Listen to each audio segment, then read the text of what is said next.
ঢাকা জেলার ধামরাই থানার কুল্লা ইউনিয়নের চৌটাইল গ্রামের বরাকৈল মৌজায় সাভারের ব্যবসায়ী রুয়েল নির্মাণ করছেন। এই দল সন্ত্রাসী চাঁদার দাবিতে এই বাউন্ডারি ওয়াল ভেঙেছে এবং ভয়ভীতি দেখাচ্ছে।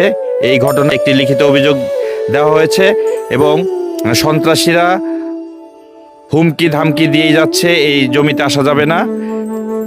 আমার নাম মোহাম্মদ রুয়েল আহমেদ, আমি ব্যাংক কলোনি নিবাসী। আমি 2010 সালে এই জমিটা ক্রয় করি মহাদেব সরকারের নিকট হইতে। মহাদেব সরকার এই জমির সিএস এসএ আরএসএ রেকর্ডীয় মালিক হচ্ছে মহাদেব সরকার।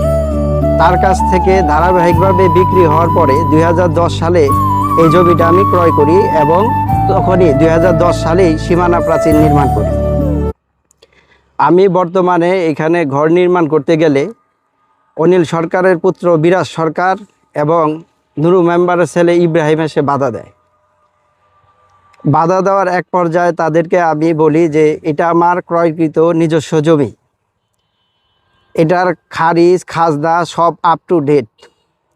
ওনারা দাবি করে ওনারা 2010 সালে 5661 নামে একটা পাওয়ারের বদলে তারা এই জমির দাবি মালিকানা দাবি করে। উক্ত দলিলটি 5661 তৎকালীনই মামলা হয়। মামলা হওয়ার পর এটা জজ কোর্টে রায় হয়, এই দলিল জাল বলে প্রমাণিত হয়। জাল প্রমাণিত হওয়ার পরে ওনারা এই জাল দলিল করার অপরাধে তৎকালীন একটা ক্রিমিনাল কোর্টে মামলা হয়। ক্রিমিনাল কোর্টে অনিল সরকারের 1 বছরের সাজা হয়। অনিল সরকার ওই সাজার বিরুদ্ধে আপিল করে হাইকোর্টে। হাইকোর্টেও তার সাজাটা বহাল থাকে এবং বর্তমানেও বহাল আছে। তো বর্তমানে আমি ঘর নির্মাণ করতে গেলে তার আমাকে বাধা দেয়। বাধা দেওয়ার এক পর্যায়ে বিরাজ সরকার আমার তার সাঙ্গপাঙ্গ নিয়ে